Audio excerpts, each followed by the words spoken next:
Lundi 8 décembre 2025, mesdames et messieurs, bonsoir.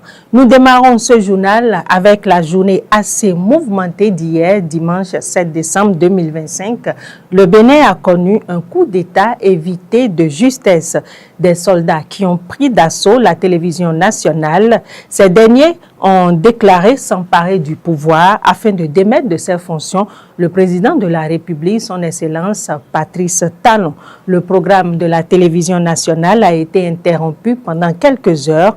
Les militaires auteurs de ce coup d'État manqué avaient même proclamé un lieutenant-colonel nouveau président de la République. Il s'agit bien du colonel Pascal Tigri. Mais très vite, la situation les a échappés, nous dira quelques heures plus tard le ministre de l'Intérieur Alassane Seydou, qui a donné les premières précisions officielles sur la situation. Le ministre de l'Intérieur affirme que les forces béninoises, les forces armées béninoises, fidèles à leur serment, sont restées républicaines et leur réaction a permis de garder le contrôle de la situation et de faire échec à la manœuvre. Le ministre a invité par la suite les populations à vaquer à leurs occupations quotidiennes. À la suite du ministre de l'Intérieur, le chef de l'État, le président Patrice Talon, a fait hier dans la soirée une déclaration solennelle à la nation. Il a dénoncé une mutinerie menée par un groupe de soldats visant à s'attaquer aux institutions de la République. Il a ensuite salué la loyauté de l'armée, affirmé également que les dernières poches de résistance ont été neutralisés.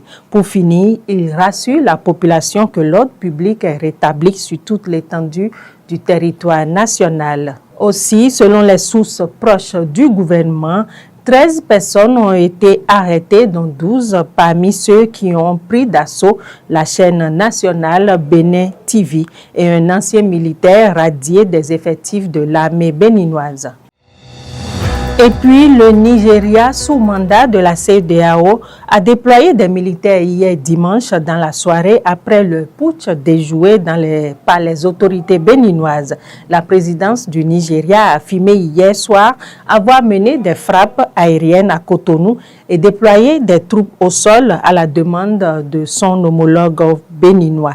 Dans un communiqué, la présidence indique que le chef d'État nigérien Bola Tinubu a ordonné que des avions de combat entrent dans l'espace aérien béninois pour aider à déloger les putschistes de la télévision nationale et d'un camp militaire où ils étaient regroupés. Le chef d'État nigérien a ajouté que ces actions avaient été menées dans le cadre du protocole de la CEDEAO sur la démocratie et la bonne gouvernance.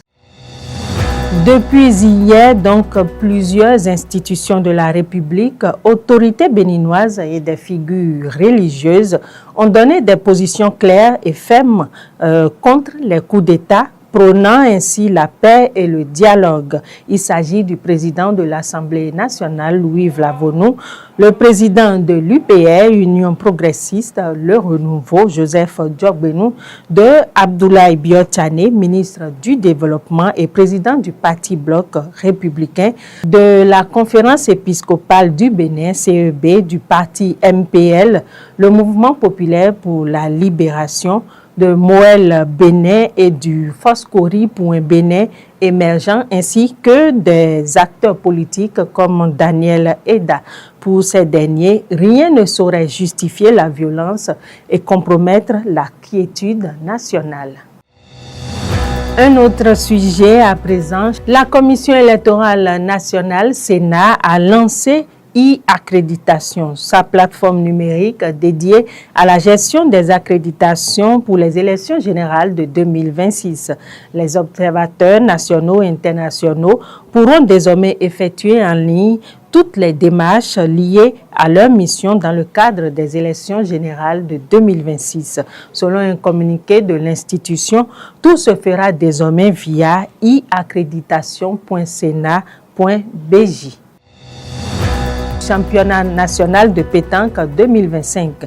Les Buffles de Paracou s'offrent la couronne nationale dans un duel qui les a opposés au club Prestige. Fiers de leur sacre, les Buffles ont reconnu la qualité de leurs adversaires, mais réaffirment leur engagement à maintenir le niveau d'excellence. L'édition 2025 du championnat national de pétanque a réuni du 5 au 7 décembre au boulodrome du CIFOP de Calavi-Dadjo 48 triplettes issues de 6 ligues régionales.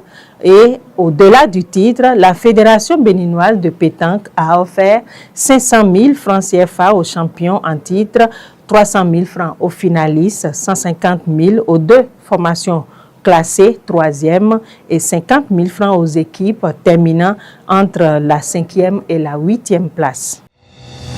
C'est la fin de cette édition. Merci de nous avoir suivis et restez câblés ISN 24. Prenez soin de vous.